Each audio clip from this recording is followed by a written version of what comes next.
Testing, 1, 2, 3. Testing, 1, 2, 3. Firm that we've essentially stolen a couple named partners with other St. George firms down there. And one's been announced, the other one would probably finalize on Monday, but I guess it is, it's rippling down where, other attorneys are like, wait a minute, I can be doing better, or I can have a better deal. And we are trying to take Jones Waldo's remaining attorney in St. George. So, but they've kind of got semi-golden handcuffs on them, because they're basically saying that you have to stay with us until May 31st. If you stay with us till May 31st, we'll continue to pursue your account receivables and you get paid. You leave before May 31st, you're done. So even though he wants to join us now, he's stuck for a few more.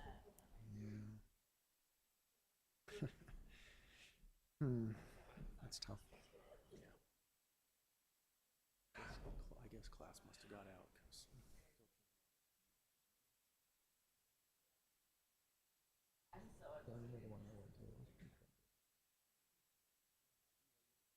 they kind of did it during one of our first year large classes, so we're kind of a captive audience to begin with. Oh, they send everybody in. Mm-hmm. Yeah.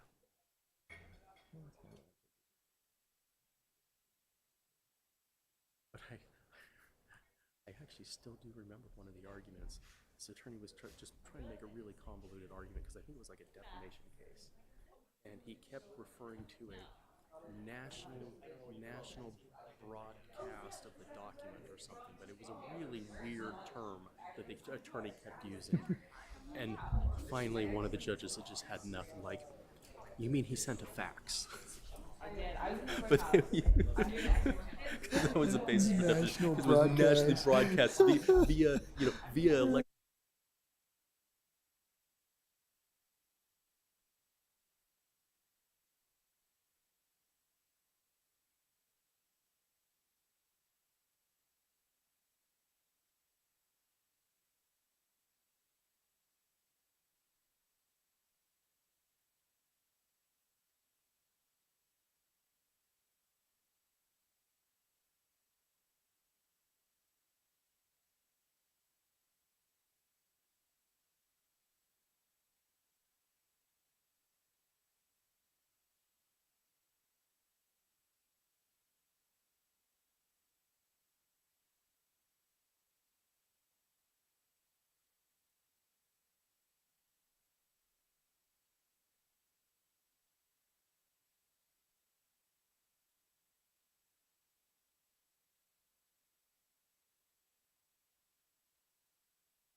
Please rise.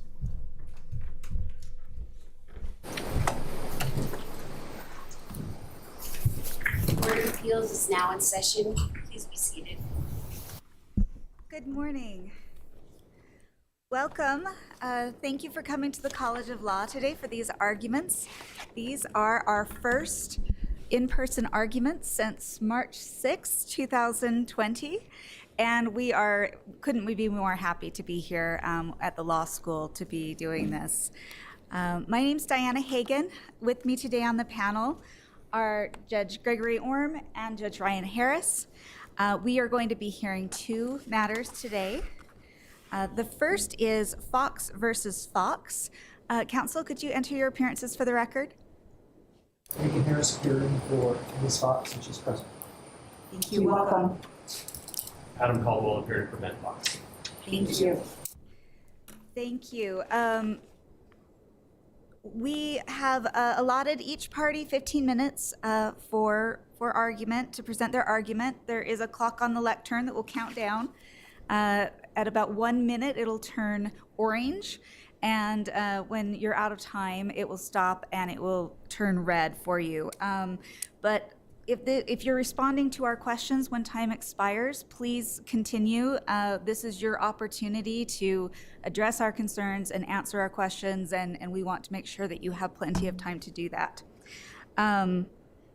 So just for the benefit of the audience, the appellant, which is the party that is appealing the district court's decision, will present first. It looks like you have reserved 2 minutes or 3 minutes for rebuttal. All right. And then we will hear from the appellee who's defending the district court's decision, and then the appellant will have the opportunity to address us on rebuttal with the time that's been reserved. So we will, one other note, even though we are here today instead of in our regular courtroom, we are still live streaming and recording the arguments for the record. So please speak clearly into the microphone, introduce yourself when you come to the podium. We frequently do go back and listen to these arguments again as we are working on our decision. And that will make sure that the record is clear. And if everyone would please make sure that their cell phones are silenced so that we don't have any interruptions. All right. Let me call the first case. It's Fox versus Fox, 2020-0949. Mr. Harris, whenever you're ready. Thank you, Your Honor. Good morning, everyone. My name is Lincoln Harris, and I'm appearing for the appellant. I'm sure you're going to have lots of questions for me, but I want to kind of dig into the first issue that I'd like to address is issue 4, because I think that's the one that kind of triggers everything else. Issue 4 is the underemployment issue. With regard to the underemployment, we believe that the trial court erred by finding that Mr. Fox was not voluntarily underemployed. The court can impute to a spouse who is voluntarily underemployed, as the court knows. If we look at the case of Rayner, I think that's the one that articulates the voluntary underemployment position of this court. It says a spouse is voluntarily underemployed when he intentionally chooses of his own free will to become underemployed. That's the definition. In this case, it's undisputed that Mr. Fox voluntarily resigned from his job, making $1.2 to $1.4 million, depending on how you calculate it, and took a job making less than $1 million a year. Mr. Harris, how should we think about underemployment? Should we compare it to, as you're asking us to what the salary was previously, or should we take a broader look at his profession more generally and see what people generally make in his profession? I mean, should we just look at him, or should we look more broadly at the profession generally? No, I think the court has to look at just at him because we're dealing with a set of facts that are unique to his situation. From a broader standpoint, I think the court needs to find that he's underemployed because he went from a job making a certain amount of money, voluntarily chose by free will to make less money.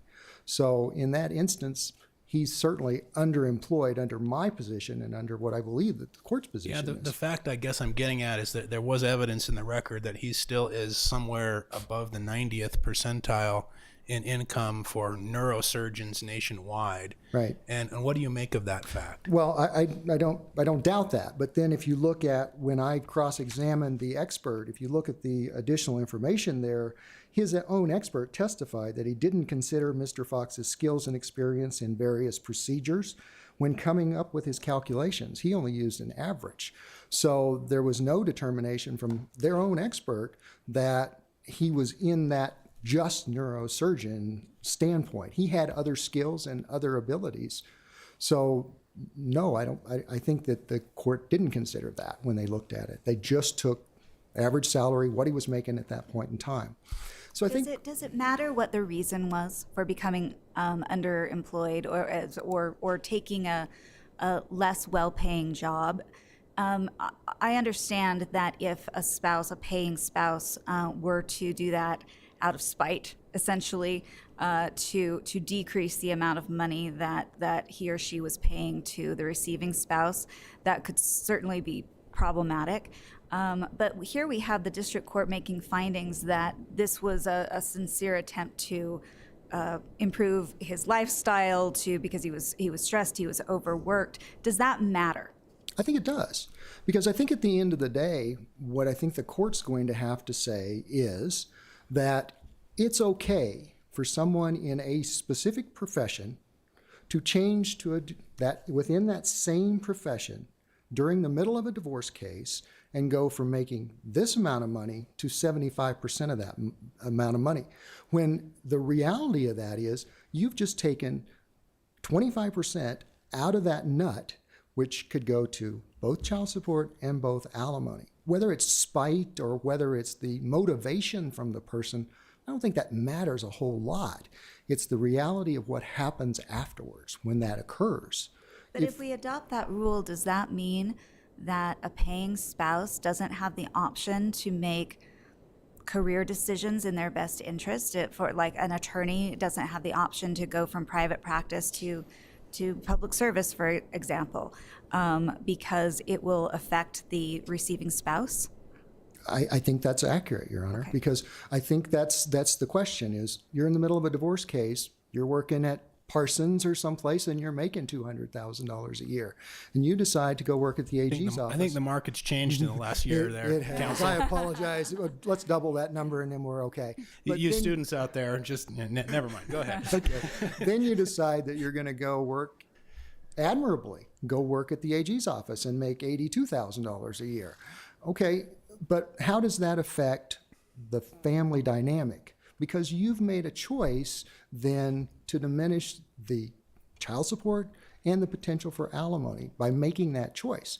If we compare that to, say, a modification case where we have a substantial change in circumstance, if the court were to look at that and say, okay, this person's going to do this, would the court find that that's a substantial material change in circumstance and allow that person to do that?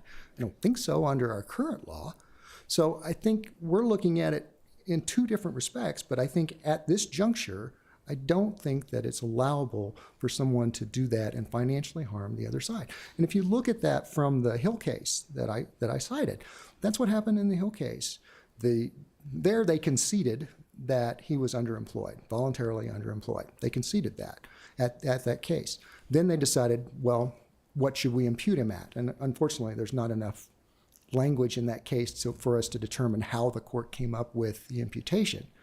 But I think that's kind of what we got to look at.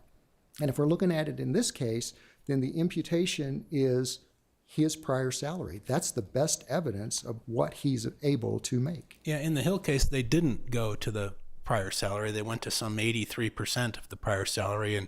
And does that undercut your argument that 75% is a problem? I don't think so, because we don't know what factors they used in trying to impute income to him. I don't know if it was a straight line across. I don't know how they came up with that, because we don't have any evidence of that. I think, as I just said, I think the best evidence of his imputation and what he can earn is what his prior salary was, that he gave up voluntarily to go work at a job in Florida, making less money. Any other questions on that issue? Okay. With regard to the next issue, which is the marital standard of living, I believe that the court failed to consider the marital standard of living in its alimony calculation. Ms. Fox's expert testified that the parties were spending $70,000 a month during the 29-month period prior to the separation, and that established the marital standard of living, which was approximately $36,000 a month for my client. I think what you're saying, if I understand this argument correctly, is you think there should have been a separate finding made before the court engaged in this sort of line-by-line needs-based analysis. There should have been a separate finding made that the total amount of expenses during the marriage was X, and then working from there. Is that the argument you're making? I think the court needed to make that, but the court instead said that the parties could no longer meet that and basically just threw out the standard of living analysis. I guess the reason I'm asking is because that's not the way I ever did it when I was on the trial court. It's not the way anyone ever asked me to do it. It seems like, as I understand the way it works, if you want to take issue with one or more of these line items on the budget and say, hey, my housing expense is too low because when we were married, I spent this much and that's the marital standard of living. You do that on sort of a line by line basis rather than coming in and saying, well, there should have been a finding in the beginning about general standard of living. And I guess that's what I'd like to hear from you on, is because in your appeal, you're not challenging any of the individual line items. And it seems like without doing that, it's hard for us to sort of grab onto this argument. So can you help me with that? Certainly, I can certainly do that. If you look at the rule case, and the rule gives us the way that we analyze this, and the very first thing in rule is the court has to look at the marital standard of living. That's the baseline. And rule even says, pull it out for you real quick.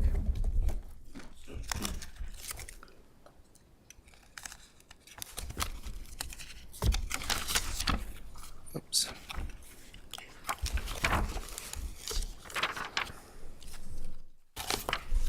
Pulled out my tab, I apologize.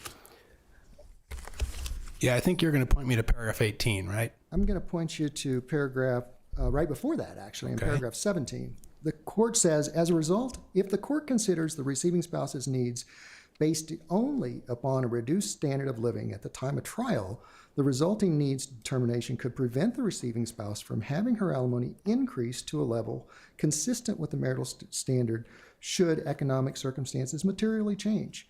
If, for example, the payer spouse income increases substantially. So the court at first has to start with that number. Okay, here's our standard of the marital standard of living, okay, and make a determination as to whether the parties' incomes will support that. And in this case, the court basically said they were living above their means. I mean, that's really what the court said, but they weren't. If you go with the numbers, we go with the 1.1 or 1.4, they had about $70,000 a month, and they were spending $70,000. I want to make sure I'm understanding rule correctly. Okay. I mean, it does say some of the things that you emphasize. It says, the court needs to do these things. It's hard for the court to do what it's doing without first determining what that standard was in the first instance. And I take your point on that. Correct. But the overarching sort of point of rule is that the court should assess the needs of the parties in light of their marital standard of living. In other words, I think what rule is saying is you take each one of these needs in the needs analysis, and you should look at, okay, when I'm looking at living expenses or housing expense, I need to start out by looking at that through the lens of, well, what was the marital standard of living? And it's a needs-based thing, and without challenging any particular items in the list, I guess I'm not sure how to move forward. Yeah, and I disagree with that, Your Honor. What you do, in my view, under rule, is you take the marital standard of living, then you come down from that and you put in the child support on both sides, add it to one, deduct it from the other. You deduct from that what the marital standard of living is. Here we have $36,000 and $33,000. You subtract that. Now you've got numbers down there. If you do that for this case, you've got some money that Mr. Fox can pay, and you've got a shortfall for Ms. Fox. Take those two numbers together, you divide them in half, and now you've got an equalization, which is what the court failed to But do if, here. if the court gets to the bottom of its needs analysis based on what it thinks each one of these needs are, viewed through the lens of the marital standard of living, and that number is lower than what the expert has said, this was the overall expense number, what does the court do then? Does the court have this sort of, this difference between 25,000 and 36,000 that you're pointing to, and then just give an additional 11,000 for just general needs? I mean, how does that work? No, because what you're looking at there is you're looking at the time of the divorce versus the time of separation. The marital standard of living is at the time of separation. So at that point is when the court really needs to look at this and say, here's the standard of living. And at that point in time, they could be met. They had 70,000 coming in and 70,000 going out. So then what the court did instead was go to the Jones factors and looked at the Jones factors and said, no, I'm going to take some of these down now without any justification for doing so, without considering, okay, what the marital standard of living was, because they threw that out. But which ones are you taking issue with, right? And that's what I couldn't find in your brief. I'm not taking issue with any of them. I'm taking issue with the approach. It's the approach that's the problem, is because if you follow rule, again, all you've got to do, plug in the numbers, salary, okay, subtract out the child support, take the marital standard of living, deduct those numbers, come up with the shortfall, divide that in half, and that's equalization. Here, the court didn't even get to equalization. They actually got to the bottom of the Jones factors, determined that he could afford to pay her what she had, and let him keep the surplus. So at the end of the day, he had $4,000 more than she did in a case where the court found fault. But we have cases, do we not, that say that equalization comes into play only where the one spouse's ability to pay is not adequate to take care of the demonstrated need. And I think I've written an opinion or two where we say the demonstrated need is the maximum available for alimony. Correct, and that follows just what I just said. So we take those numbers, we subtract them out. You've got them on both sides. If you take these numbers, he's only able to pay about $10,000. She has about a $24,000 deficit if we take the marital standard of living. And again, we add those two together, and then we try to equalize. Then we'll equalize the shortfall. Correct, and that's the approach. That's the right approach. And here, there was no equalization. I'm still confused, though, because if her needs as computed by the court on this chart can be met by the payor spouse, then as Judge Orm indicates, we've got a lot of case law that says her demonstrated needs is the ceiling, right? So there is no shortfall. So what is there to equalize? Her demonstrated need is the standard of living at the time. So it's $36,000. Well, I guess that's where I'm having a hard time with where you're coming from. Correct. But that's where you've got to start, and that's what the case law says. That's what rule says. You got to start there. I'm out of time. Sorry. Any other questions? Thank you very much for your Thank you. argument. Appreciate it.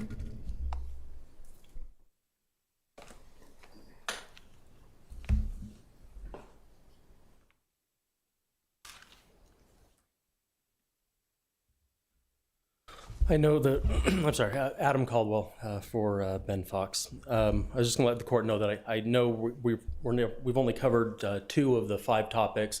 There are 3 topics that we haven't yet discussed, but I did want the court to know that my arguments on those topics were going to be impressive. Yeah, and before you get too much further into your argument, Mr. Caldwell, I just want to say thank you for driving up from the Southwest. This is our first in-person argument, and for you, this was not particularly convenient. So thank you for making the drive. That's all right. It was a flight, and the pilot did an excellent job. Okay, well, we do have airports in fair St. enough. George. Thank you for traveling here to be with us today. Thank you. I think maybe I'll start just kind of in rebuttal to what Mr. Harris has said and maybe go from there. Let's start with the issue of the underemployment. And I think the issue is if that really is the definition that Mr. Harris indicated, if that's our definition for underemployment, I think we've got a problem with that, because the definition literally is basically saying, well, a person is underemployed if they're underemployed.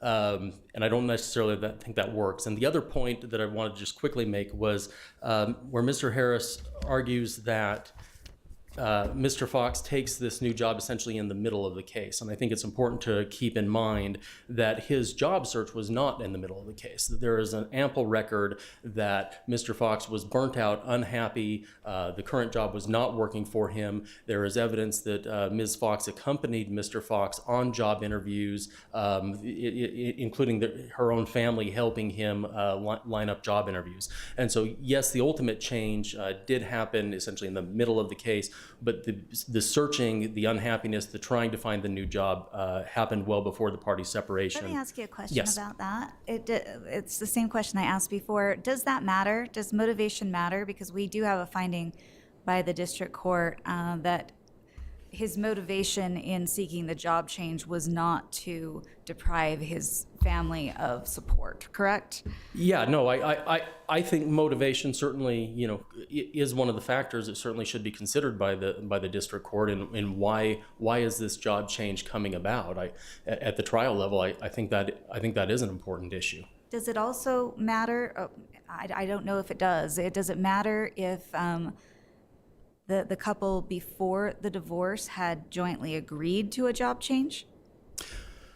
I think again, it's kind of like with the Hall case, where it's talking about there are several factors to be considered, and I don't know why that wouldn't be an appropriate factor to consider as well. Obviously, each case is going to have different set of circumstances and facts for why did you move from one job to the next. And I think if that was something that they were openly discussing, that also would be a factor, at least for this particular case, for the court to take in as a whole in weighing the various factors for whether or not this should be considered underemployment in this particular case. Yeah. I guess I wonder how far this principle goes. If your position is, well, somebody who's involved in a divorce and been working really hard, a lot of, I've seen a lot of these cases. Sure. Yes. It's not atypical for one of the spouses in the middle of a divorce to say, I've been working too hard. That may have been in part what led to the divorce, and I'd really like to work less. So if he takes a different job that's 50% of his income instead of 78% of his income or 40% of his income. I mean, where is it that we can sort of draw the line? We can't, there's got to be a line to it at some point, doesn't there? There could potentially. I know in this case, my recollection was the Hall case was something like 83% or something like this. And in this case, we're looking at, depending on whether or not you consider the tax implications of Utah versus Florida, you're either at 74 or 78%, depending on how you want to look at that. And I suppose the answer is kind of both yes and no, because at a certain point, if the court determines that an individual is burning out, can't sustain what they're currently doing, then at a certain point, I don't know that it matters, because if the end result is, if this road is going to be a dead end, then I think it's more of a discussion of, okay, if this road is a dead end, then what else is this person reasonably capable of doing before we consider him to be underemployed? And as in this particular situation, where we have the vocational expert that has come in, has basically said, okay, look, we've looked at this, we've looked at what neurosurgeons are making. The average neurosurgeon in Utah is about, I believe, $588,000. The 90th percentile for a neurosurgeon nationwide is about 923,000. And in this situation, we have it where Ben is making 981,000. So he's well still into the 90th percentile for what he's making. And there's both also in the briefs and the record, we have the examples of where even when he left his position, they weren't simply able to replace him. So instead, they had to bring in three radiologists to help cover this. They had to bring in a new neurosurgeon to cover this. And they had to stop doing, I believe it was the brain aneurysms, that they just had to stop doing that altogether. And they also stopped doing a certain type of call that Ben was doing. And so they essentially took 4 different people to have to replace this one individual. So yes, it certainly is a good question as far as, well, where do we draw that line? But I think in this particular case, where Ben is still well within the 90th percentile, still working 50, 60 plus hours a week, I don't think we have to worry about that line in this case, because I think we're rather far from it. But it certainly does. It certainly is a good question. But I think this case we're pretty safe in fully gainfully employed territory. Yeah, I mean, I take your point and the point that's being made that motivation may play a role, but that can only go so far. I mean, if there's a finding that, well, he didn't really intend to, he wasn't doing it on purpose to lower the alimony, but he's got a job that's 25% of his previous income because of work-life balance. I mean, at some point we'd have to go, come on. Yeah, and I think you also have to look at it. I think the argument can potentially go the exact opposite direction as well. That if you in here theoretically we have a fact pattern where, okay, well, wait a minute, my husband's making X amount. Now suddenly he's looking for different jobs where he could potentially be making less. I better get in there and file so that I can freeze him at this particular income level, for the rest of his life. And so again, I think it is pretty fact intensive, because you very well could have a very similar case with what appears to be somewhat similar facts, but you very well could get a different result. And that's why I think it is kind of very trial court intensive to weigh the particular evidence and testimony for this particular case. On these facts, could the trial court have come out differently on this? Could the trial court have made a finding that he was voluntarily underemployed that would have been supported by sufficient evidence? We've got a situation where we got a history of him working 80 hours a week, a history of him making up to $1.4 million, and we got about a 25-ish% reduction in income that happened right after the divorce. Are those facts sufficient to sustain a finding, in your view, at least, of voluntary underemployment? Yes, I think the trial court could have got there based on the weighing of the evidence, weighing of the credibility of the testimony. I think I would take issue with it, where we have the Rayner case and the 83%, where but yes, the answer is yes. And so this comes down to standard of review, then, I guess, because you're taking the position that the opposite finding is supported. So, in your view, is this a standard of review kind of situation? I think the trial court, with weighing the evidence and the individual facts of this case, based on weighing the testimony of the court, realistically could have made the other finding. So I think the answer to that is yes. So either finding supported. Yeah, go ahead. Do we review for abuse of discretion or for clear error? That is a good question to which I do not know the answer. As far as, so if there's no other questions on underemployment, I want to turn to the issue of the standard of living. And I've had a struggle to fully understand the argument that is being tried to made here, and it kind of seems like, from what I've heard today, it kind of comes down to the argument of, well, in the findings on paragraphs 66 and 67, what the court has done is made 3 columns. And instead, what the court should have done is take these 2 columns and make them 2 separate single columns, creating a new section that says, okay, here's your marital standard of living, and then here's what I'm finding should have been done. But because the court combined those into one thought process, that therefore, the court didn't follow the rule case. And in this case, I think that our court, the trial court, did follow rule, because the argument is, well, rule just skipped all these steps. And in this case, I think the record's clear that the trial court did consider all of the evidence as far as what the parties were historically spending, and then the trial court then concluded, okay, I've considered this, but I am also finding that this doesn't work. The parties have a history, and the court specifically finds that the marital standard of living was pretty simple to determine in this case, because the parties spent 100% of everything they made and then borrowed money on top of it. And so it's pretty easy to conclude that when you're essentially your marital standard of living is 110% of what you make, that's pretty easy to conclude that that's a marital standard of living that can't be sustained. So can I ask you a question about yes. that? It was the only evidence at trial, the testimony of Brad Townsend about the marital standard of living? Between I believe was like 70 1,230, At a point, something like that. 72,000, I think, is what they Okay. were spending the prior year.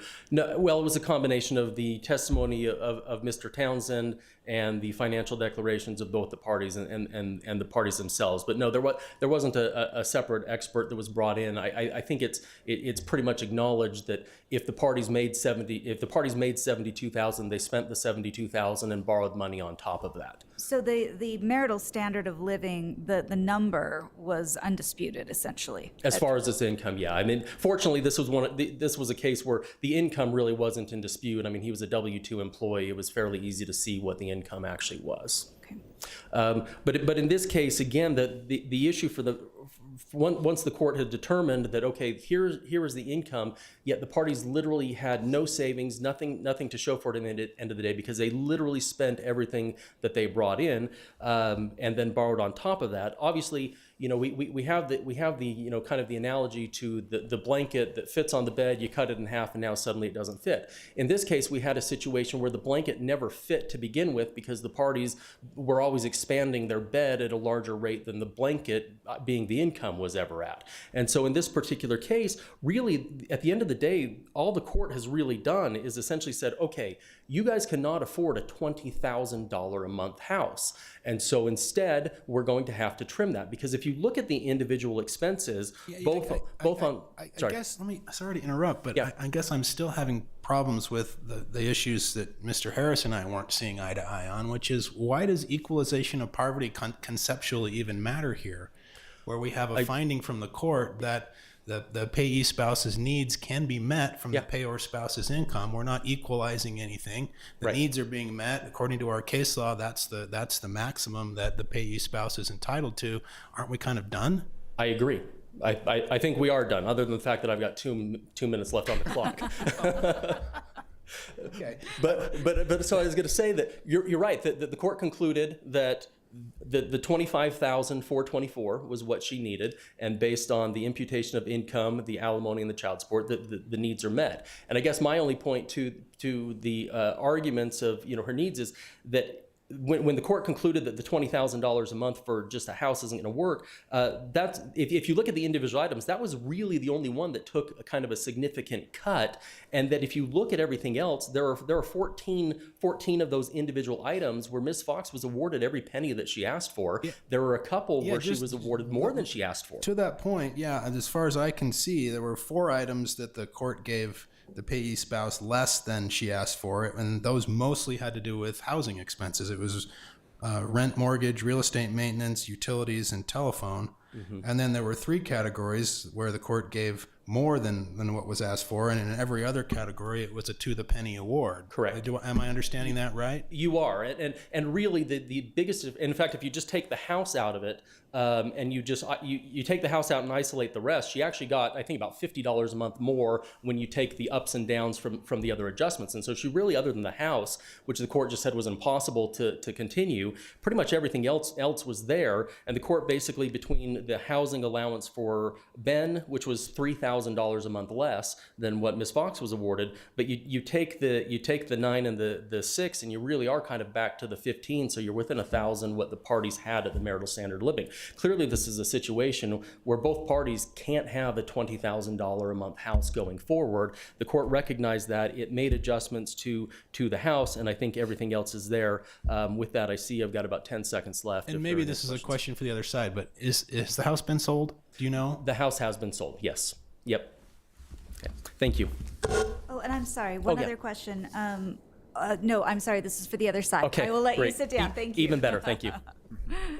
Thanks, Adam. And before you begin, Mr. Harris, my comment to Mr. Caldwell about thank you for traveling up, I realize none of the other lawyers had to drive all that far to get here, but your client did. She did. And I appreciate her being here as well and making the effort to be here in person as well. So thank you to you as well. Okay, let me begin with a couple of things. The job search issue. I don't want the court to lose sight of the fact that Ms. Fox's testimony was that he wanted to practice in his specialty and he wouldn't take a job making less than the job he had. I don't want the court to lose sight of that fact. When it was a joint goal, that was the position. Correct. I think Mr. Caldwell proves my point regarding the imputed income. As he said, Mr. Fox's skills were above and beyond the average neurosurgeon. He knew how to do this, and he knew how to do this, and he knew how to do this. He's And doing when the he was work. He's doing the replaced- work of 3 men. Right. So when he was replaced, they needed 3 men to replace him. Or Okay. So I think he doctors, proved my physicians. point regarding what should have been imputed, which was that income for that specific individual with that skill set. So that's my point there.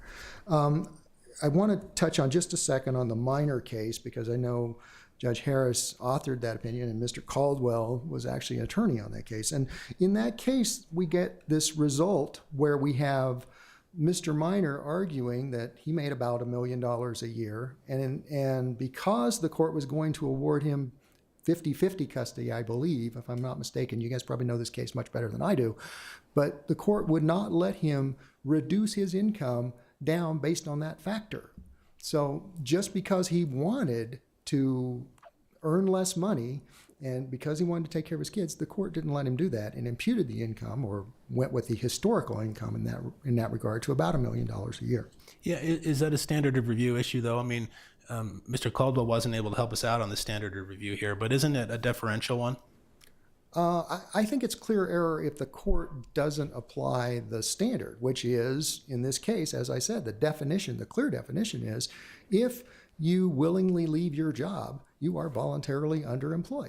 And then it goes to the imputation period. So the court didn't find that. The court said he wasn't underemployed. So the court made an error in that regard. I guess my question is voluntary underemployment seems to me, I think, to be in the nature of a factual finding that we would defer to if it's supported by evidence. And I guess my question to Mr. Caldwell is, and he conceded that the evidence would have supported the opposite finding. And my question to you is, well, isn't there enough evidence to support the finding that the court made? I mean, is this a situation that would lend itself to the trial court being able to go either direction here and being affirmed either way? No, I don't think so under the definition.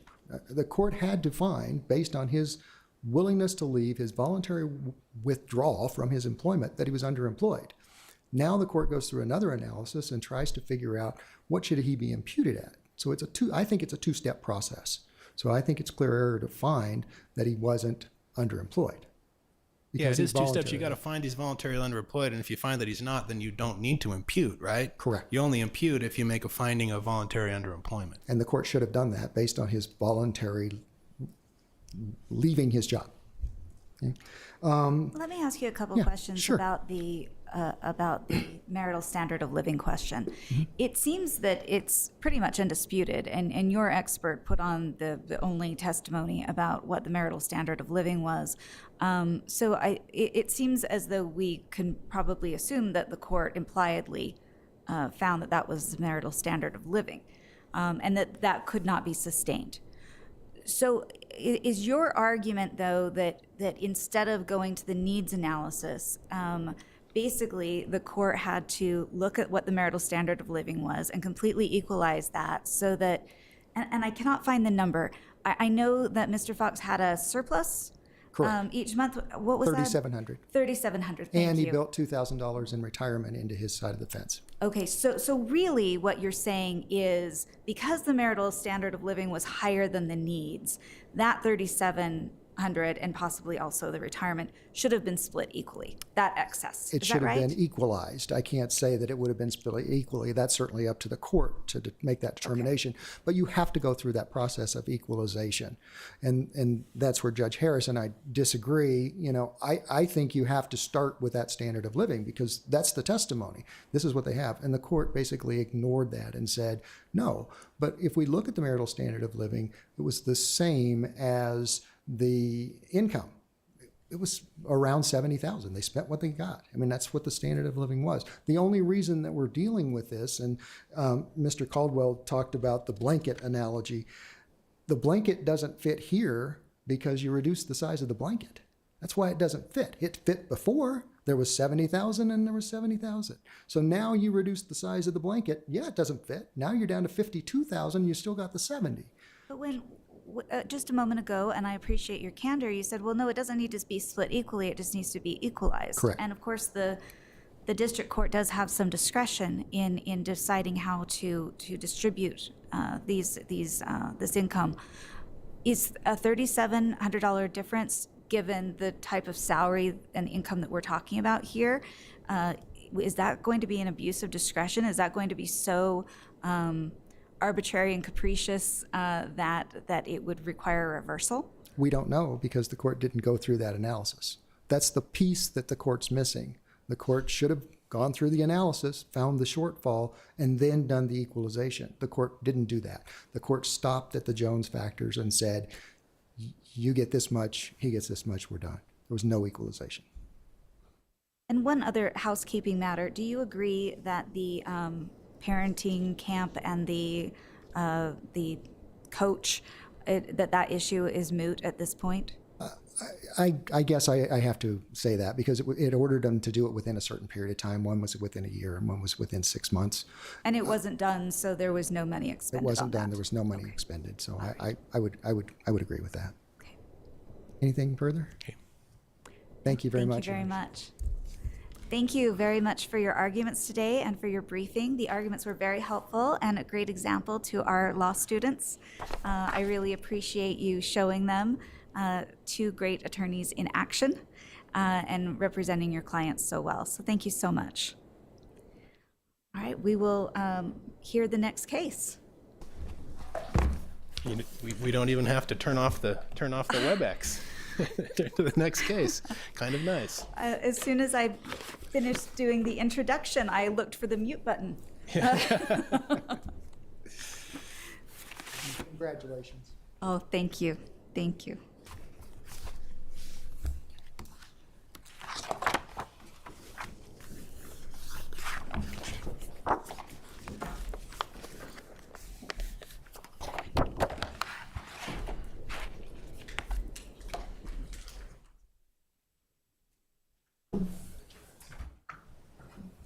I'll let you get settled for just a moment.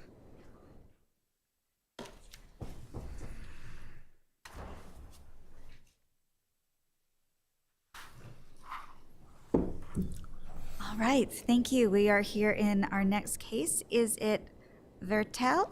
Vertel, Your Honor. Vertel. Vertel versus Body Firm Aerobics, 2020-0841. Counsel, if you'll enter your appearances for the record. I'm Tom Siler from Siler Anderson Pike and Marshall, along with other people from my office who represent Mr. Thank you.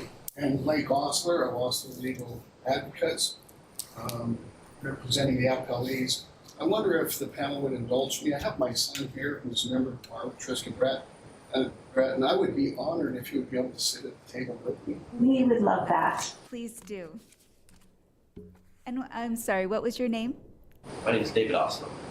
Nice to meet you. Thank you for being here too, Mr. Osler. All right. You already heard my introduction. If there's no questions, we will go ahead and begin. And whenever you're ready. Thank you. Thank you. Well, please the court, my name is Tom Siler. I represent Dean Vertel, who's the plaintiff in this matter. This is a fairly fact-intensive case, and you probably, hopefully, got through the facts. It's important to know that Mr. Vertel was, first of all, they agreed that he would get 30% of the ownership, and what the memorization of it is in the exhibit that's at 279 of the record, and it says Dean Vertel now owns and has right to 30% of Body Firm Inc.'s stock, which also entitles him to all of the property, equipment, and privileges signed by Body Firm Inc. and by its vice president. And it goes on to say, this reflects an arrangement made back some 5 years plus, or some 5+ years ago. And then the question becomes, was it ever ratified? And I would suggest that it was ratified on a number of occasions.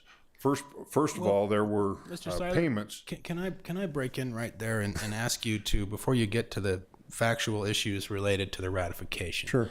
Judge Pullen had a couple of different grounds upon which he rejected this rejected your client's contract-based claims, one of which was he didn't think there was sufficient evidence that I guess it's Felsted? Felsted, I think. Felsted had authority and it wasn't ratified, and I think that's where you were going to go just now. But the other ground was he didn't think that this agreement was sufficiently definite. He didn't think there was evidence that there was a meeting of the minds. That was an alternative ground upon which he dismissed your client's contract claim. And these folks have raised an issue about that here on appeal, namely that you didn't say anything about that in your blue brief. They pointed that out in the red brief, and then, of course, you addressed it in your gray brief. And that usually we don't let people do that. And so I guess I'd like to hear your argument as to why we shouldn't just affirm on that alternative ground that you didn't address in your blue brief. Only because I think we're trying to get to the heart of the matter, and there are procedural things that sometimes we trip over, and I'm not one to pretend like that didn't happen. You know, you're bright, and I've known you a long time, and I know that you know the rules, and so on the one hand, we think that it is definite enough, and we did certainly address it in our gray brief, as the court pointed out. It was not in our red brief. I'm not going to argue about that. But do you agree that that was an alternative basis for the district court's ruling? It was. Okay, thank you. Yeah, and so let me ask you about the sort of the consequences that may follow from that. It seems like the contract, you had 5 claims in your original complaint. Right. 2 of them appear to be straight up contract claims, the breach of contract and the good faith and fair dealing. Right. And then the first claim for shareholder inspection and the 5th claim for breach of fiduciary duty appear to be dependent on the contract claims. In other words, if you don't have a claim of ownership, then you don't have a right to look at the corporate books, right?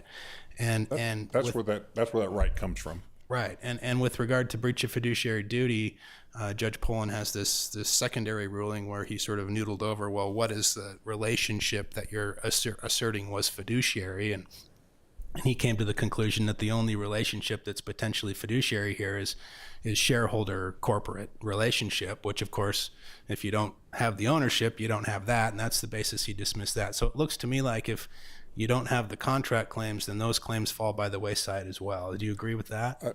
I think the court has, I think you've adequately described that. And, you know, and if we have stumbled on that, then it's on us. And then that would leave the fraud claim. And I guess I wonder to what extent you think the fraud claim is also bound up with the contract claims, or do you think the fraud claim would be separate, or is that something that's different? I think it is not, Your Honor. And the reason I think that is not bound up in the contract claim is Mr. Vertel, I think it's undisputed, paid $50,000 for it. He also substantially changed his position. And in that process, they said, we will give you this.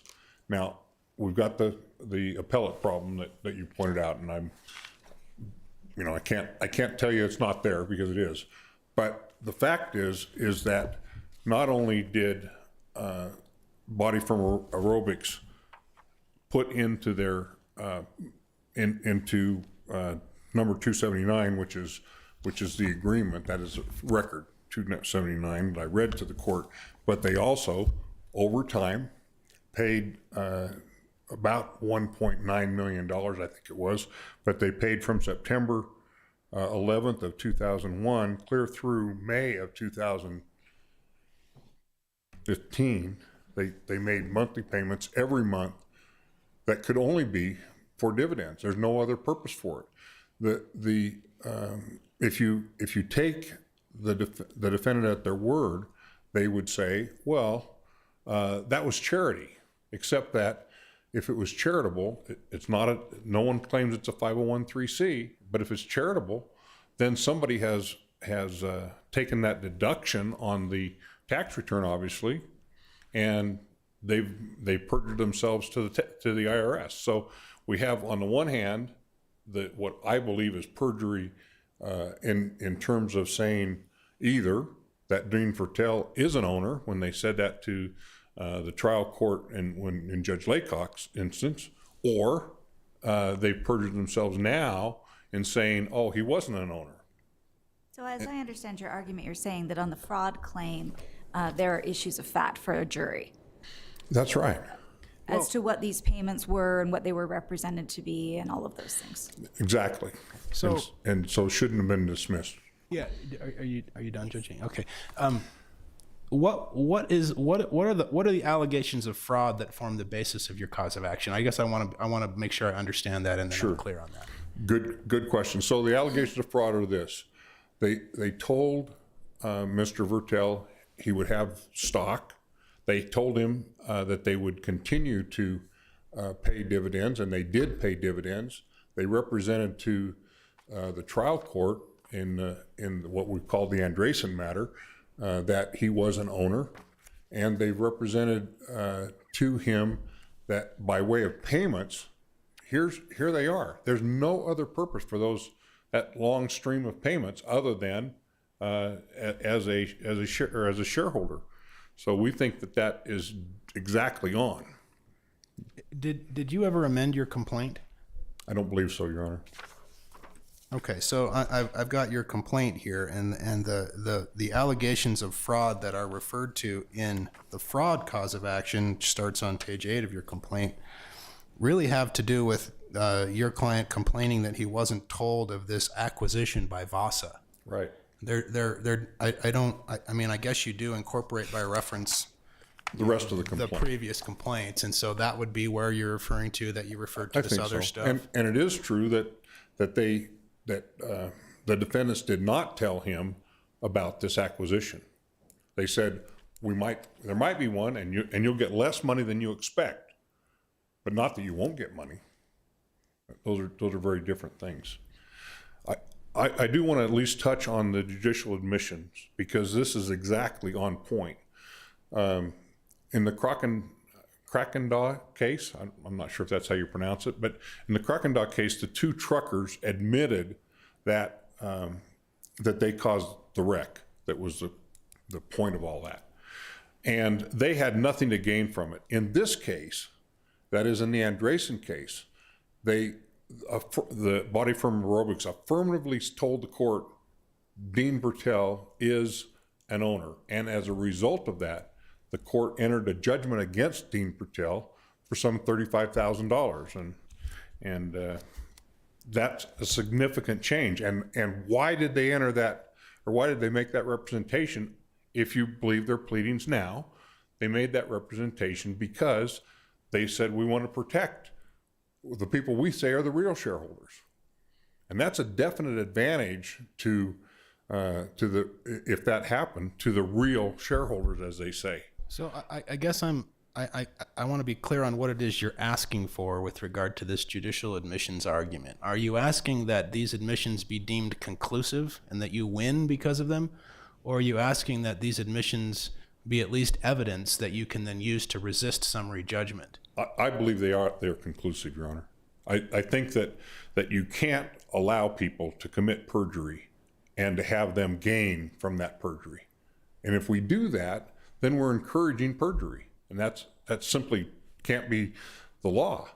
And no excuse for a greater corporate purpose served by the misrepresentation. Well, this protected Lynette by throwing your client under the bus, as it were. Yeah, we'll say just to keep things simple in this litigation, let's not, because the minute we deny he's an owner, now we've got all this discovery and depositions, and then it's going to come out who the real owners are.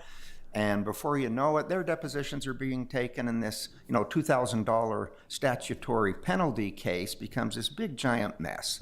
So yeah, let's just say he's an owner and be done with it. That doesn't work? It doesn't, Your Honor, because if you allow that to happen, again, you're back to let's approve perjury. Let's say that it's okay to perjure yourself, and look at the adverse consequence to Mr. Vertel. He ends up with a judgment against him for some $35,000. Any indication in our record that he was indemnified by the corporation? There is no indication. I think we do or concede in our brief that likely, because the judgment was satisfied, likely that one or more of the defendants paid it off. I mean, so we don't know that, though. The appreciative Lynette, possibly. Yeah. So, Sir. I know you're out of time, but I still have a couple more questions about Cranendonk, which is the case you seem to be relying on more than any other on this judicial admission issue. The result in Cranendonk wasn't that the admissions the truckers made were deemed conclusive. The result in Cranendonk was, we accordingly hold that the truckers' answers are admissible to show that the truckers conceded the issues of fault and causation. There was a hearsay objection that was overruled, and that got to come in, but it wasn't conclusive in that case. It was just treated as evidence that could be shown. And, you know, if that's the result, then maybe that helps you as well, because then you could potentially use the admissions in the Andreessen case to resist their summary judgment motion. But that's a step and a half or so short of being conclusive. And I guess that's why I'm trying to fish this out, is that Cranendonk doesn't seem to go as far as you want it to. You're right, but those people are in very different positions, because the truckers are not liable. Their liability has been wiped away by the Oregon court. In this case, it is the very people that are liable who have made the representation. The court will remember the Condis case, where, if I understand the facts correctly, the father of one side said, "Oh, that's a road," and that same side then said, in the subsequent litigation, "It's not a road," and they said, "No, it's conclusive. It's a road." So, does that answer the question? It does help. Thank you, Mr. Seiler. Thank you.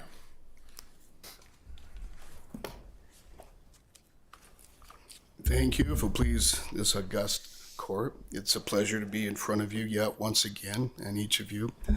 Appreciate the opportunity to address this matter.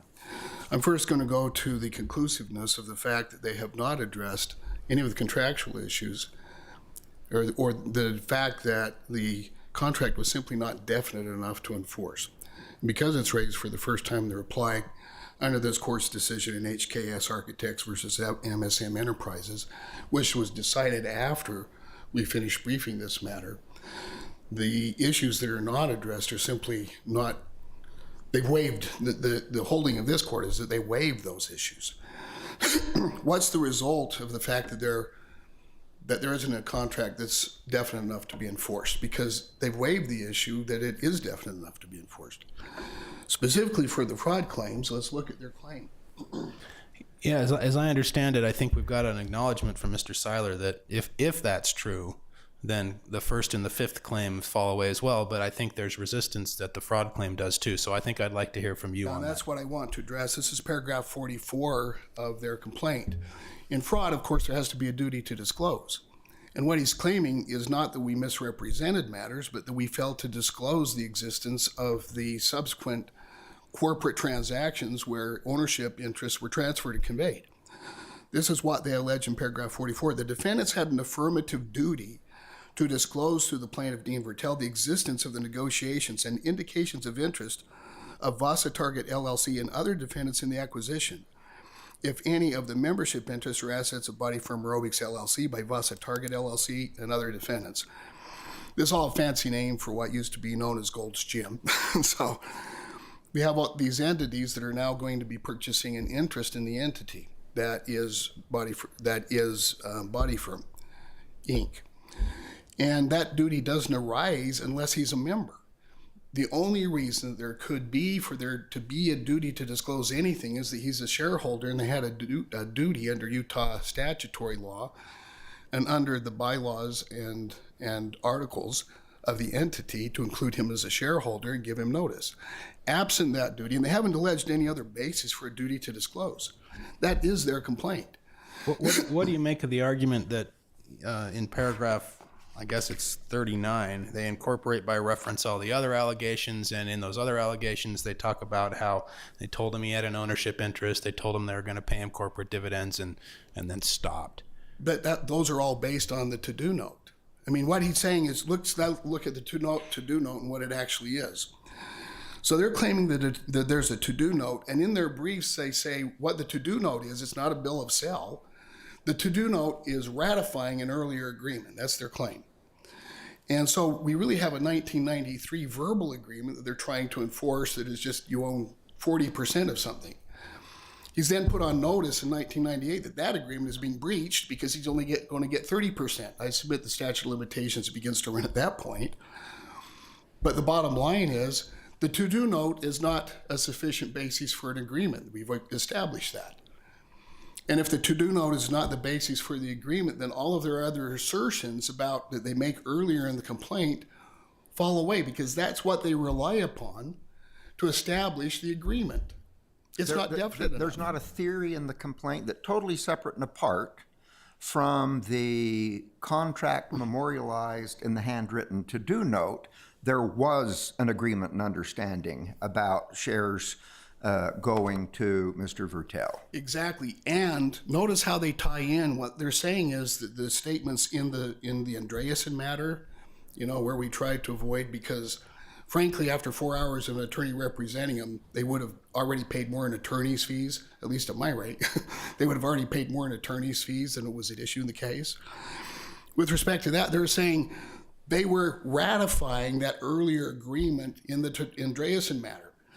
So their claims about the Andreasen matter are actually going back to the unenforceable to-do note. They still, you know, what they have is a bare statement in Andreasen. This is the only other basis I can think of, so I want to address it.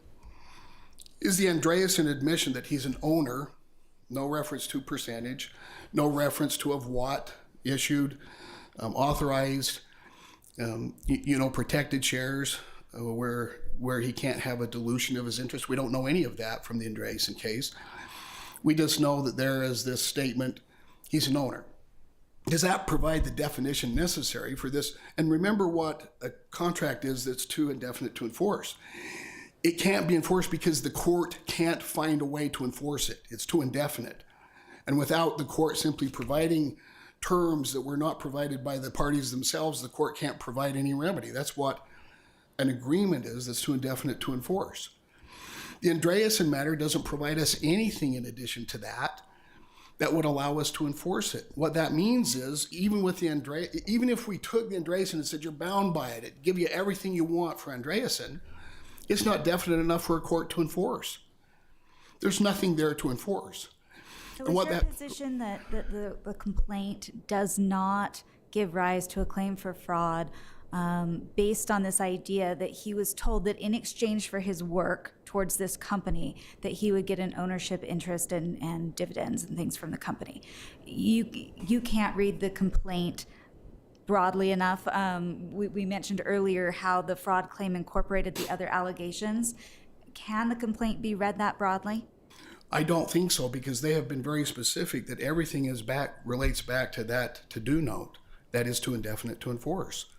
That's how I've read their complaint. They refer back to it constantly. But as Judge Orm pointed out, there also it appears to be the theory of the case anyway, that the to-do note memorialized an earlier oral agreement, right, to give him some ownership interest in this company in exchange for his work developing the company. Is that correct? Yeah, but the trial court found that too was too indefinite to enforce and should have been addressed on appeal. It's even less definite than the to-do note. You have 40% interest of what? And so even if we go back to that original 1993 and realize we're talking 30 years ago, we're talking 28 years ago. The statute of limitations, if that's the theory, began to run in 1998 because they breached that agreement. Because he never was delivered shares. Never delivered in accordance shares. with any agreement. No. Well, there was no evidence ever given to him of written by the corporation or anyone else. And let's talk about, who had the authority. If you want to go there, I'm anxious to answer your question. I do want to hear you talk about the statute of limitations argument. That is the basis upon which Judge Pullen dismissed this claim. And I guess I want to explore with you whether there isn't a question of fact about when the statute of limitations. We have a statutory discovery rule here, right? The fraud statute of limitations is 3 years, and it contains an internal discovery rule. Right. It says the statute doesn't start running until Mr. Vertel, I keep wanting to say Viertel, but yeah. Vertel, he until he knows of the cause of action. right? Or is on Or constructive should have notice. known of the cause of action. And we have case law that indicates that when we have this discovery rule issue, that does create it's a factual question ordinarily for the fact finder. Certainly that can be taken from the fact finder if, no reasonable jury could have reached a conclusion one way or the other. But we have inherently at the end of the day a factual based question here. And he's saying, look, I didn't know about any of that. I couldn't have been expected to discover that they didn't think I was an owner until 2018 when I got that letter from Brian Harrison. Up until that point, I'd been getting my monthly payments. They'd paid me $1.92 million out of the goodness of their hearts over the course of all these years. Yeah, nice even numbers every single month. And he thought that was some sort of ownership dividend.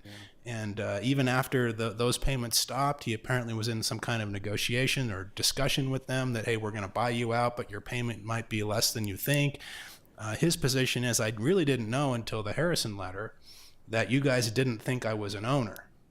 What do you make of that argument, and tell me why that doesn't create at least a question of fact about when he should be reasonably expected to have discovered his cause of action? Certainly that is the law, and certainly it can create an issue of fact in certain cases. But there are plenty of cases, we've cited at least 8 of them, where this court, even though the discovery rule applied, and the issue was an issue of fact, that the court looked at the facts to see, are there facts here that where a person of ordinary intelligence would have been put on notice that there's an issue about, whatever it is they were claiming wasn't disclosed to them, or that they should have known. And that's the case here. Judge Pullen below found that he knew at least by the end of 2014, because he was getting these nice even payments. I submit that a person of ordinary intelligence knows that you don't get dividend payments every single month in the same amount. That never happens in any corporation in the United States, because dividend payments aren't based upon a contractual amount that you pay each month. They're based upon profits. And so a person of ordinary intelligence already knows those are not dividend payments. Lynette and the other owners never got those payments. The other real shareholders didn't get them. But the most important fact is he was on notice, at least by the end of 2014, when those payments stopped. This is a 3-year statute of limitations. He brought his claim 31 July 2019. He was on notice when those payments stopped. As a matter of law. As a matter of law. And he's admitted this. These are not disputed facts. These are settled facts. And Scott Felstead for 4 months made payments out of his own pocket. All of a sudden, it's not the corporation making these payments, it's Scott Felstead. And why? It's adequately explained by the fact that Scott Felstead has the biggest heart on earth, and Mr. Vertel had a wife and 6 children and a drug addiction, and he couldn't support them. And so what's happening here is simply that he's on notice, at least by May of 2015, that if there is some kind of obligation to make payments that he's been receiving every single month since 1999, they've stopped, and he should inquire why they stopped. He didn't do that. At the very least, he's on notice that there's a real problem about the question of his ownership. He also knows at that time, he's admitted it, that he knew a transfer was taking place of the interest in the company. He knew that was taking place in 2015. Do we have in our record any canceled checks with the 4 line filled in, either monthly dividend or act of Christian charity? Yeah, no, we don't. The checks do not say dividend on them. There's just simply checks made out to him. Now, this is key. After a while, the checks are not made out to Mr. Vertel, they're made out directly to his wife. Okay? And so why is his wife getting checks instead of Mr. Vertel? This, all of these would have put him on notice. A person of ordinary intelligence would have begun to ask the question at that point, why did this stop? So even if we indulge this and say there was some duty that they had to disclose what? Remember, fraud claims have to be pled with particularity. It's not enough to say somewhere back in our complaint there's something that you should be aware of that puts you on notice as to what we're claiming you had a duty to tell us or that you told us it was erroneous. They have to be pled with particularity under Rule 12. And frankly, this is a bare bones particularity. I don't think it even passes muster there, but they have to tell us what wasn't disclosed.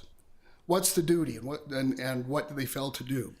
And they've told us in the complaint. So trying to fish back saying to a party on a fraud claim, you've got to go, fish in the complaint and try to figure out what it is they could possibly claim. That's not how fraud claims work. Our rules of civil procedure are designed in such a way that with fraud claims, a party gets notice specifically as to what they were supposed to disclose or what they did disclose that was fraudulent. And that didn't happen here. And so it's not the case. Now, we haven't said they didn't give us a definite enough statement, but the court is trying to fish and find, and I understand why, trying to fish and say, is there any basis in this complaint somewhere that we could say this fraud claim survives? And the answer is no. Well, it isn't I there. suppose the confusion arises in some part because the district court didn't find that the contract claims failed, and therefore the fraud claim failed because the fraud was limited to this failure to disclose that would have only arisen if he had been an owner. That's true. The district court is the one that treated the fraud claim more broadly to suggest that these payments over all of these years kept him from discovering the alleged fraud. And so I'm trying to figure out whether, is your principal argument that we should affirm the district court on the alternative ground that this simply does not, the duty to disclose simply did not arise because the contract claim fails? Or is your principal argument that we should affirm the district court based on the statute of limitations that the district court itself relied on? No, I think that you rely on what the district court said, and that's why I made the statute of limitations argument, because that was the basis that the district court relied upon to say this claim doesn't survive. And I think based upon the undisputed facts in this matter, it can't survive as a matter of law. There is an alternative ground, because what happens is if you remand this to the district court, I bring a motion saying there's no legal duty based upon the pleadings, and then we're back in the same spot. But that would be a waste of judicial resources, and that's why you have the alternative ground doctrine that you can rely upon in making a decision, so that we don't waste those resources. And keep in mind, so for instance, in Andreasen, and in all of these things, the actual owner of all of the stock, Lynette Felstead, she wasn't even a party to the Andreasen case. She's not bound by it because there's no privity with her in any respect. Well, and the point of that case was not, the opinion I wrote, we mentioned in the first paragraph who the owners are, taking the record at face value, but it is not a case to the extent this matters. And I think Mr. Seiler may tell us it really doesn't in the case of a true judicial administration. But the case wasn't all about, in sort of a res judicata sort of way, who were the owners. And it was debated, and the judgment was entered, and we affirmed it. It's all about an employee fraudulently altering a gym membership, exactly. Unfortunately, in the case of an attorney. Yeah, and you've already pointed out, every time somebody comes to me with a new case and they say, I've got $5,000 at issue, I say, don't waste your time. I'll bill that before we even get going. It's just not economically feasible to do this case in a way that's responsible to represent you. Those are the realities and exigencies of modern law practice. And so, when we get right down to it, we have a case where the issue of ownership was simply not at issue. So why fiddle with it? Why create issues for discovery when it's simply totally irrelevant to what the court is really going to be finding? And the court there did find that the employee, none of my clients, altered the gym membership from a monthly membership to a yearly membership, and therefore entered judgment in the amount of $2,000 with. Well, it only doesn't matter if the corporation was going to indemnify Mr. Vertel for any judgment entered against him. I assume that happened? It did happen. It's not in our record, but you're right. The judgment was paid, and it was not paid by Mr. Vertel. In fact, there's no evidence in the record anywhere that Mr. Vertel was even aware that he had been named as a party. We don't even have a service of process for it. Certainly somebody entered it. So with all due respect to me, you would characterize that paragraph, in my lovely opinion, as a rather gratuitous statement, quite unnecessary to the resolution of the case. And I can take it. Been doing this for a long time. If that's how you see it, go ahead and say so. No, that is how I see it. And if I were an attorney, it's probably the same thing I would do, because I don't want to waste my client's money. It's just, that's the reality of legal practice.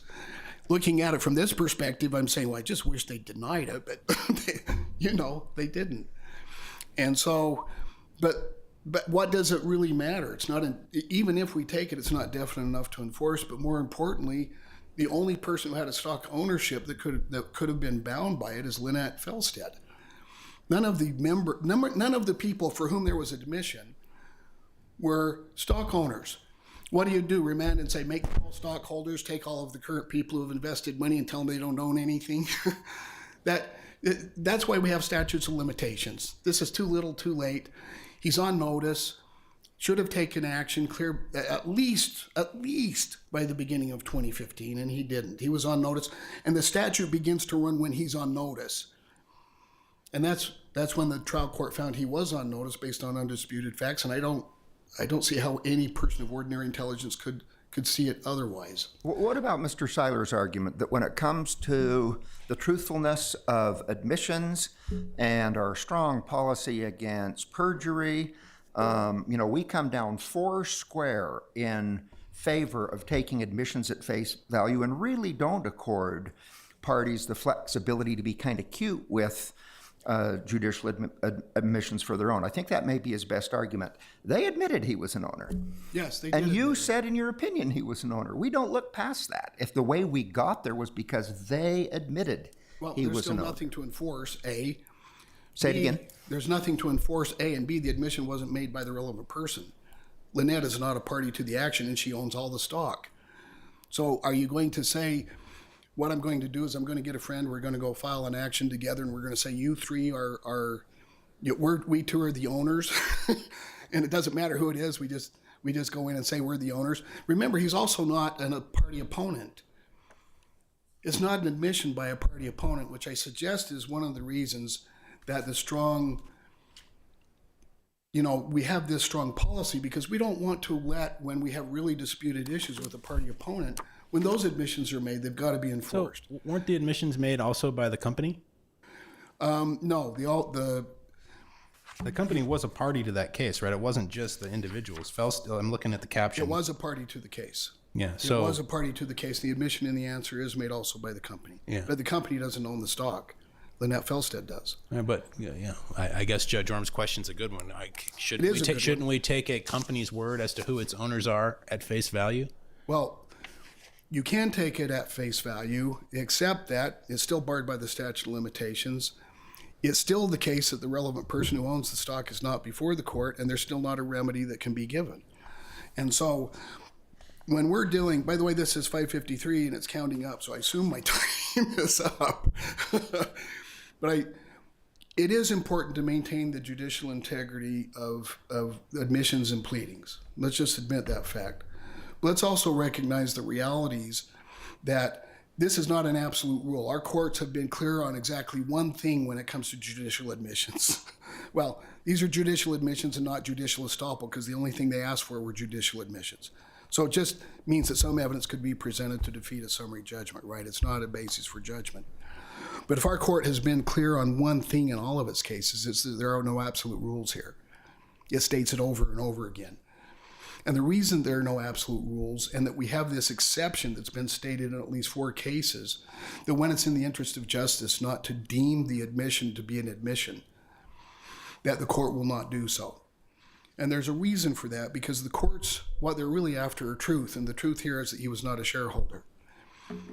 What the courts are after here are also the realities of recognizing that in the practice of law, people have to make pragmatic decisions that don't put at issue every single picky-uni thing in the universe that doesn't need to be put at issue. You also have a policy regarding that. Let me ask you one other question that maybe Mr. Seiler can then respond to when he gets back up, is that if the fraud claim is subject to dismissal on either statute of limitations grounds, or because the only fraudulent allegation alleged with particularity in the complaint has to do with this Vasa acquisition, if the fraud claim is dismissed on either one of those grounds, which are the 2 grounds we're talking about today, right, then why does the judicial admission stuff even matter? We don't even get there, do we? You don't get there, because they don't have a claim based upon the Andreessen case saying based on this admission we're entitled to. I mean, if their claim's dismissed on the statute of limitations basis, right, then they don't have any more claims remaining in the case. The merits of the claim are frankly irrelevant, right? I believe that's exactly the way it is.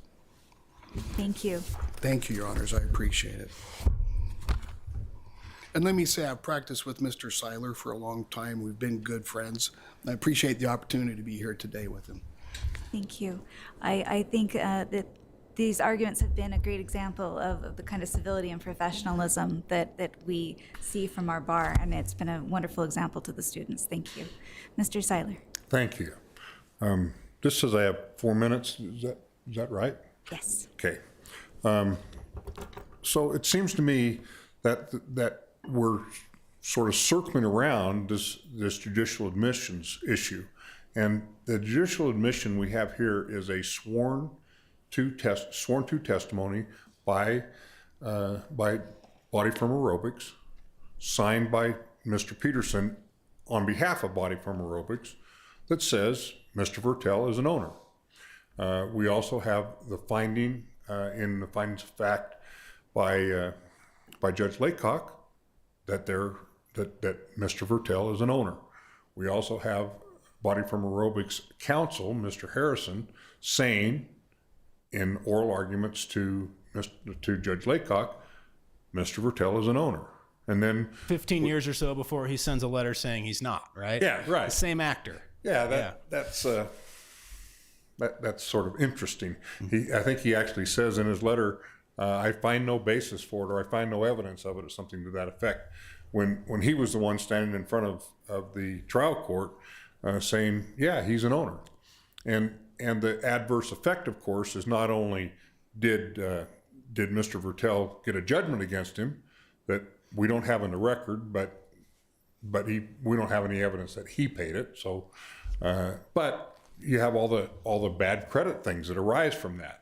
If you get a judgment against you, it changes your credit. We don't have that in the record either. I'm not overstating that because I don't want to misstate it. I'm curious about your answer to Judge Harris's question that he posed a moment ago, which is we only get to the judicial admissions issue if first we find that there was a question of fact regarding statute of limitations, correct? And that the finding that there was no contract isn't fatal to the fraud claim. Is that right? I think that was the question. I think you're right about that. But is that correct? Do you agree with that? We don't get to judicial admissions unless those other two bases that Mr. Osler is arguing for us to affirm the dismissal of the fraud claim, we get past those two? I don't think you get to the second one, Your Honor, because that's not what the trial court said. The trial court said statute of limitations, and it's sort of interesting. What Judge Pullen said is, with no payments being made to him and no offers to purchase equity in the forthcoming year, Vertel was by May 2016 on notice. So he picked a year. There's no case law that says a year is the right notice. There was no testimony that the year was the right notice. That was what the judge thought in his own mind. But does the judicial admission play into the statute of limitations issue? Does the judicial admission have anything to do with when he should have discovered the cause of action for fraud? Absolutely. And the reason it does is he knew about the lawsuit. He knew that that Body Firm Aerobics testified he was an owner. He knew all that. And so in order for them to say the statute of limitations does not have a connection to that, the only time Body Firm Aerobics told him he was not an owner was in Mr. Harrison's letter. That was I think November 19th, 2018. That's when the statute of limitations starts to run. So a minute ago you said, I don't think you get to the second issue. Are you suggesting that we couldn't affirm on the alternative ground that your fraud claim doesn't state with particularity? The court could go outside the order, the ruling and order. I think there's a lot of case law that says that. That says we can affirm on an alternative ground that's apparent in the record. In fact, Mr. Osler filed something that he called a cross appeal, but really wasn't, because what he's asking us to do is affirm some of these other causes of action on statute of limitations grounds as well. That's an affirmance on another ground. And we can always do that if it's apparent from the record, right? It's my understanding that the case law is clear that if you find an independent alternative ground, you can reach out to that. I don't think there's a lot of discussion about that in the, Okay. if that was your question. Yeah, you seem to be suggesting that we couldn't. I just wanted to make sure that I understood your position. I suppose I should have said shouldn't. Rather we didn't, but concede that we could. Yeah, all right. I think the case law allows you to find alternative grounds, and does that answer the questions that the court has? Thank you. Thank you, Mr. Seiler. And again, I commend you also on your candor with the court today. It's very impressive, and it certainly enhances your credibility with the court. And it's a great example, again, to the students to see the way that counsel treats each other and the honesty and the candor with which you respond to our questions. So thank you. Judge Benson allowed for the 10 Commandments to be up there. Somewhere in there it says don't lie. Well, thank you very much. We will take this case under advisement, and we will take, we will adjourn court, and then we will rejoin you in a few moments for any questions that the students have. So thank you. Thank you again all for being here. And don't feel like you have to stay in the cheap seats if you're going to stick around for Q&A. Come down where we can see you. Yeah, like you almost have to be in front of that committee and do whatever they do. Thank you. And nice to see you again. They can't cut your. Well, I don't know. They're politicians. We hope not. They